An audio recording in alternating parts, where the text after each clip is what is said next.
Welcome back everybody to the Burt Not Buy YouTube channel. Today we're taking a break from the all Honda parts videos to talk about some Go Fast drivetrain components. So if you think what we've done up until now is redneck, this is going to take the cake.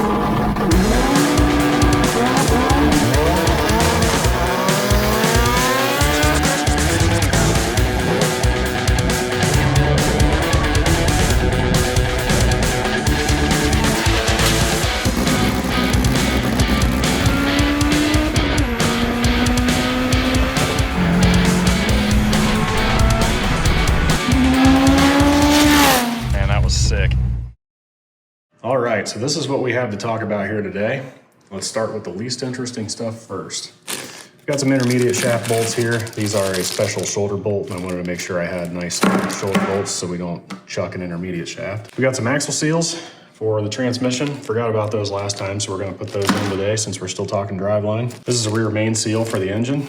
Then we have a clutch release bearing. These are not necessarily called a throwout, and a little bit of math is involved in getting that into this transmission. A very important part here, this is called a diamond claw from 4-piston racing, and what this is basically a piece of steel, but it's basically a friction disc that keeps this flywheel from being able to rattle loose on that crank snout, because if it does, it destroys your crank. So this, and then you can also order it with the optional ARP hardware. Competition clutch twin disc. This has been something I've wanted for quite some time. And I'll explain all this math later, so ignore all the writing on this. You don't have to get a clutch release. You can use your standard throwout arm and your slave cylinder on the carb. And they also come with this throwout bushing. So we'll have to put that in the crank. This was a AT motor before, so it doesn't even have one of these. This guy here is good for 500 to 1200 horsepower, which is exactly the range that I want to land in. It's a lightweight flywheel, 7¼ inch twin disc clutch. I'm pretty excited for this pile of parts. This is all stuff that I've wanted for a really long time. It's gonna be a little bit of legwork here, but I think it's gonna be well worth it in the end. But first, I've got to go win my office's chili cook-off. I know you guys didn't join this channel to learn how to cook, and I'm not qualified to teach you, but it is something I enjoy doing. We're gonna make some chili for my work's chili cook-off tomorrow, and I'm gonna show you guys how I do it. All right, so this is everything I use to make my chili, not including the Oreos. Those are for me. I have this broken up into what we saute in the pan, then what we put in with it in the crock pot, and then what everybody can put on it when we serve tomorrow. And unfortunately, tomorrow I can't record in my office because it's like a confidential building. Anyway, we gotta get cooking, and step one is wash your hands. And considering we're car guys, we're gonna wash our hands twice because that's gross. You're cooking for other people. Try to make sure you keep everything clean, including your digits.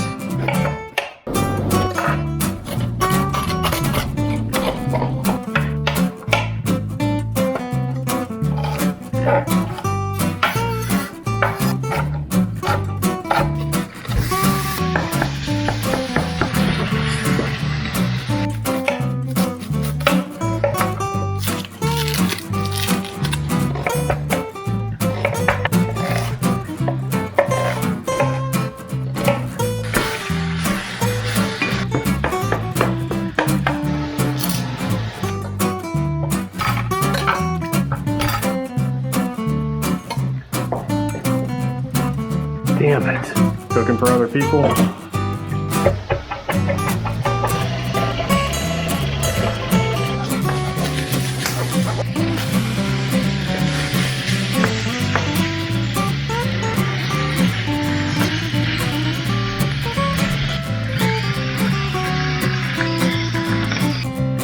Uh-oh.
also not gonna be enough.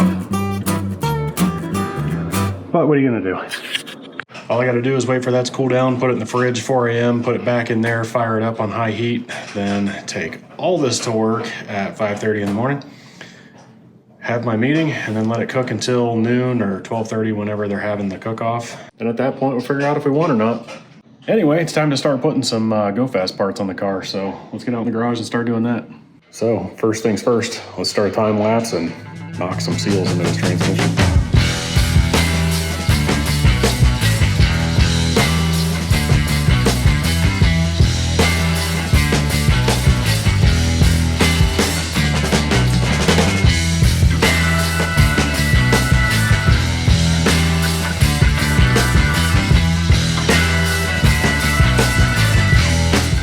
Well, as I'm sure you just saw, I just destroyed this seal on accident. There was some corrosion in that bore that I missed, and it tore this up pretty good. So we're gonna have to get a new passenger side seal, but not the end of the world. I cleaned up the bore with a little bit of emery cloth, so the next one should go in just fine.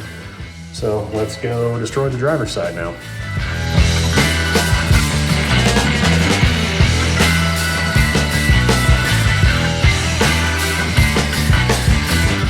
All right, it's not a Honda part, but I don't really care for these. These are easy to change. So a couple days later, got a new seal. Let's get it in there.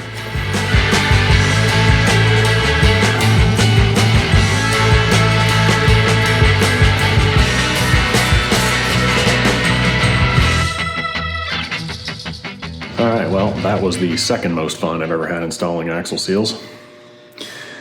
We're gonna talk about this guy now. So this little guy right here is called a Clutchmaster's hydraulic release bearing, and it does the same job as your standard factory throwout, but with a couple of added benefits. The first of which I can't speak to personally because I've never actually used one of these myself, but it's improved clutch feel. And honestly, that's great, but regardless of whether or not it improves clutch feel, I don't really care because the other benefits I'm about to speak to far outweigh better clutch feel. The second benefit that really stood out to me is reduced complexity, which typically, you got your pedal, you got your master cylinder assembly up here at the reservoir. It pushes fluid down to a slave cylinder that sits right here. That pushes on a rod that then pushes on the pivot arm that rides on this ball that then pushes forward the throwout bearing that rides on this shaft. There's a lot of moving parts right here. There's specifically 4 moving parts. This one has 1. So keeping it simple, that's a no-brainer. The third benefit, dot 1, I wanted one. The third benefit, dot 2, I actually needed one. So for those of you that haven't already guessed it, these are some 3D printed mock-up parts, and this is my intercooler charge pipe that will receive compressed air from the turbo right into this pipe, and then it will carry it to the intercooler end tank. There will be a water to air intercooler core here, then another tank here that will come out the top and burp straight into the throttle body. So this will be a very, very compact intercooler system.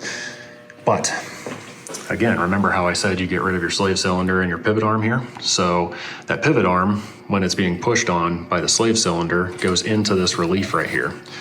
I don't want to put a relief in my end tank. I actually want to make my end tank larger so that I can get more air into it and a bigger intercooler core in here. So considering this only needs these 2 little hoses to come out through that hole, I can print a cap that covers up most of that hole, or even like a little air duct that forces cooling air into it, and get these hoses out of there, and I just regained all that space. All that being said, there's some work that needs done to put this thing in here. It's not as easy as just taking out this ball, putting that thing back all the way in there, and then retightening the ball on top of this bracket. You actually have to do some measurements, and then we can determine whether or not we need to put shims behind this thing. So the spec that Clutchmasters recommends is 2.3 millimeters to 3.05 millimeters. And here's my method. So again, we need to measure how far inset the crankface is from the bell housing face, the mounting face for the transmission. The clutch had to do a little bit of extra work. So what I did is I measured from this face right here, which is where it sits on the table, down in, which was 3.9 millimeters all the way around, no surprise there. Then I measured the entire stack height from the table, and not this table, because this would be a bad measurement, to the straight edge that was laying across the top of this thing. Like that. And you obviously have to subtract the height of your straight edge from these, but that gave me a measurement of 62.187 millimeter. Then I measured from this face down to all of these springs, and again subtracted the height of my straight edge. And I was able to take these measurements and subtract them from each other to get 49.7 millimeters. So from here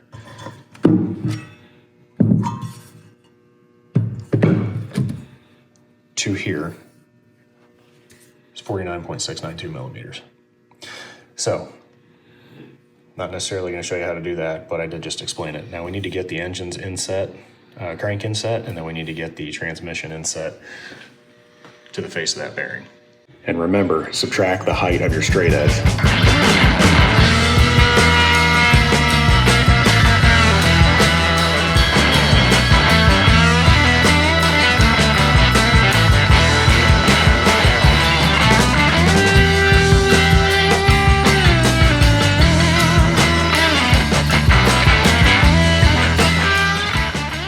So we are through the measurements here.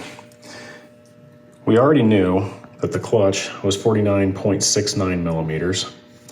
So then we measured the engine's crank inset here, which was negative 0.92 millimeters. So then we add these two together to get 48.77 millimeters from the bell housing mounting face to the face of the springs in the twin disc clutch. So knowing that, we then had to measure the transmission depth, and this is where things got a little dicey.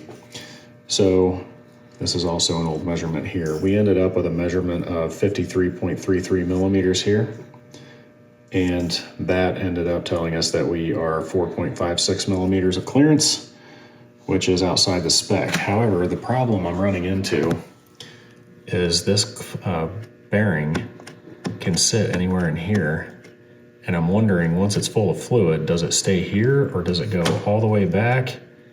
I don't know. And there's nothing really in their site that outlines what condition the bearing should be in. Should it be bottomed out, or should it be full of fluid and at rest? I don't know. We are 1.51 millimeters out of spec, which, I don't know, some guys may say, screw it, run it. But the spec itself, the range is only from its minimum to its maximum is 0.75 millimeters. So we are technically more than double the spec out of range. So I need to figure out exactly what condition that bearing needs to be in before I put this thing back together. However, I am tempted to put this thing together and run it, because honestly, this transmission is not that hard to get out, and just see how this clutch feels.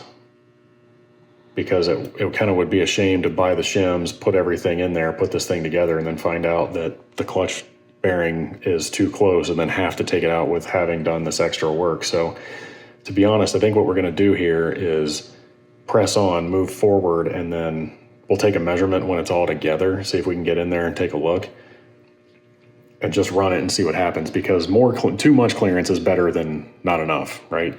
We're in the safe margin now, having too much clearance.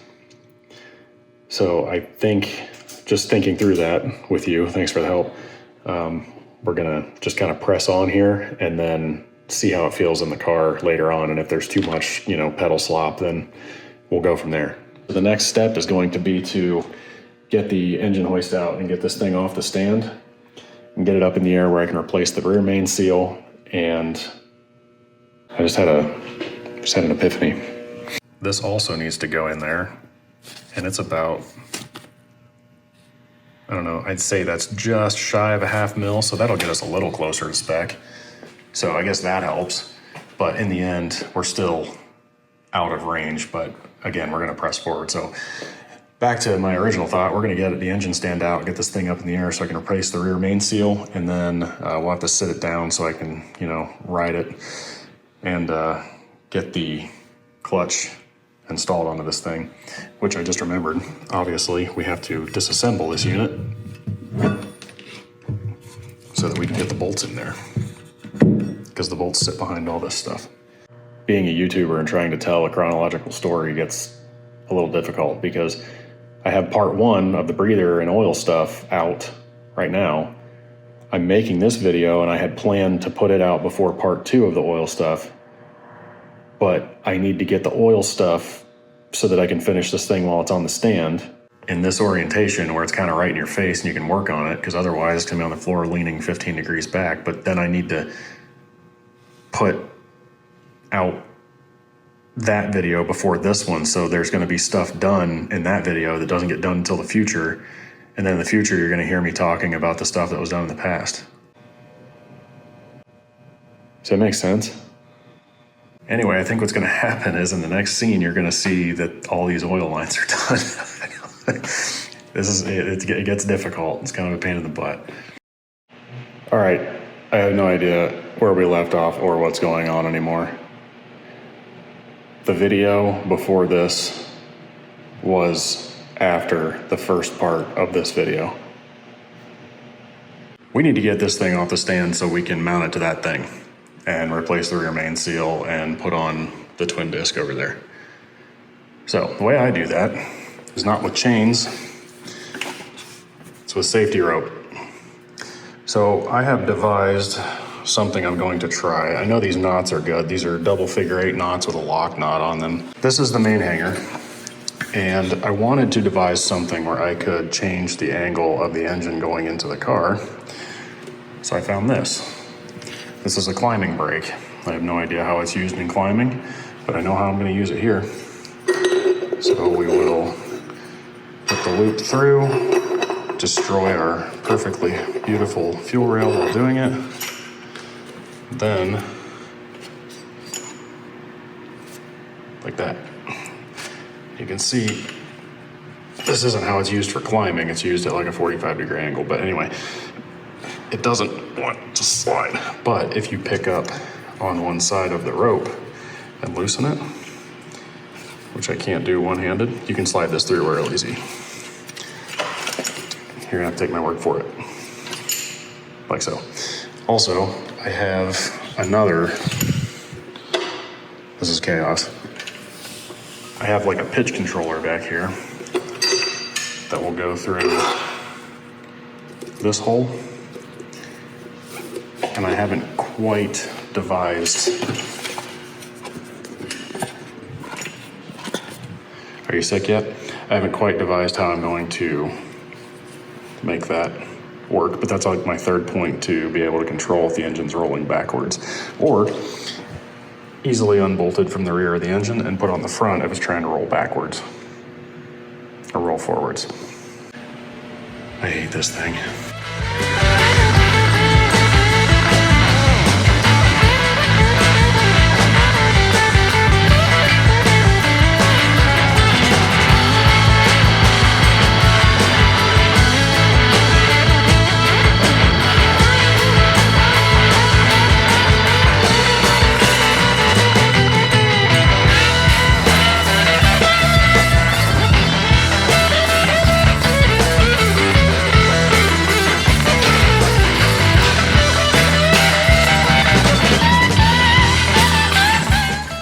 Can't complain about that. That's working out super nicely. This rope has an incredibly high brake strength, so for anybody that thinks that that's not enough, you're out of your mind. You can see, well, I don't know if it's really showing it, but that does work out nicely, but honestly, that thing's hanging almost perfectly. We're gonna pop the engine stand off of it and then get the rear main seal changed and then start getting the twin disc put on it.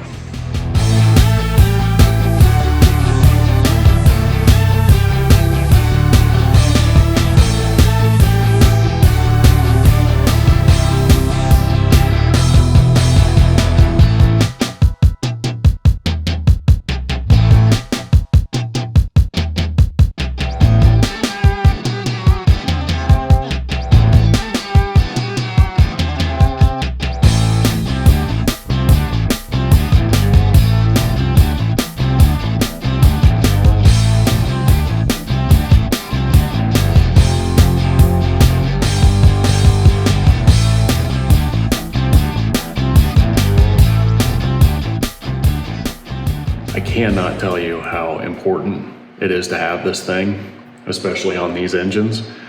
These keep this from destroying this. So spend the money, get one of these, and then either get new Honda hardware or get the ARP kit from 4Piston. This is only a $700 engine, but it only makes sense to take care of the one you got.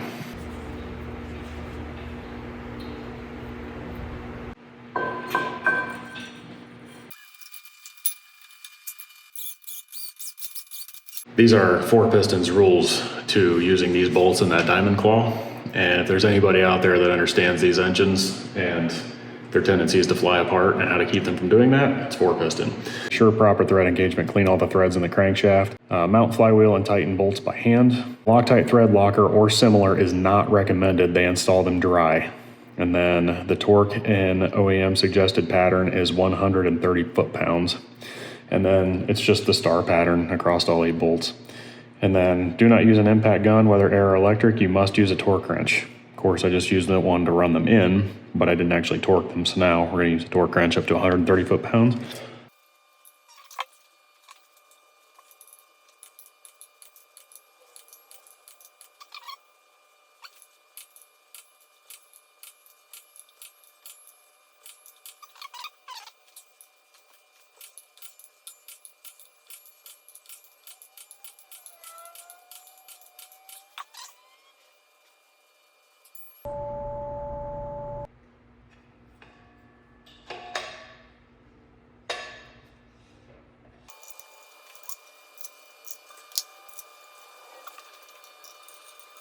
Now, I'm not sure what the torque spec on these is. I'm gonna look it up. It's usually not very high.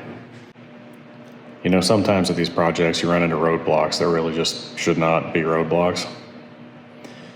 Trying to find the pressure plate bolt torque spec for a clutch that you paid $1,500 for and not being able to seems a little un-okay. So the best I found online is 26 foot-pounds. If it's different than what I'm told or what I'm about to do, then I'll take the transmission back off and retorque them. I even just went and double checked the box to make sure I didn't miss anything in there, and there's no literature at all. This is not a roadblock I thought I'd be running into with this specifically, but here we are.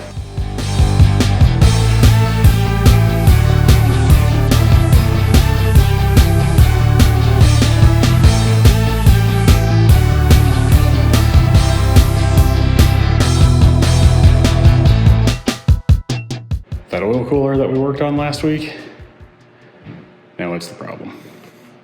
There's an ear on here for an old heat shield that protected this intermediate shaft from OE exhaust manifold. And you can see last week I had that pointing nice and straight up, which it will be again, but I had to loosen the oil cooler so that I could lift it up and fight this guy in there, because that diff obviously does not have the slop that the OE one did. So this is a tight fit. I think if I cut this ear off, I don't need it anymore, that it would be fine, but I like to have places to mount things. So I'm not gonna cut it off just yet, but if I ever have to go down this road again, which I'm really hoping I don't ever have to take this transmission off. That was kind of the goal with all those parts. I might cut it off then. Not a breath. It's a sign. All right, it's in there. Looks good. Well, I know that was a lot of time lapses, but this is what we're left with. It's finally back together, and it looks terrible. I mean, it's got a nicer valve cover if you ignore the giant paint run. But if you focus on what's on the inside, it's what's on the inside that counts, all right? And also, this climbing rope system I've got here worked fantastic. This is so nice. It's fully adjustable, and I guess we really didn't need the pitch controller, because without that it hangs just fine. But you could also make that pitch controller adjustable if you needed it to lean a little bit forward or whatever, but it's literally hanging perfectly right now with the transmission and everything on it. So that pretty much sums up what I wanted to accomplish in this video. got the driveline put back together. This thing's in one piece. I think I'm going to order a little rolly cart to put this assembly on. That way I can do a couple other things before I put it back in the car. Wanted to 3D print some brackets and then also get some of that dimpled aluminum to put on the exhaust manifold. That being said, sorry guys, I know this one was all over the place, but thanks for stopping by. I appreciate you guys watching. We'll see you next time.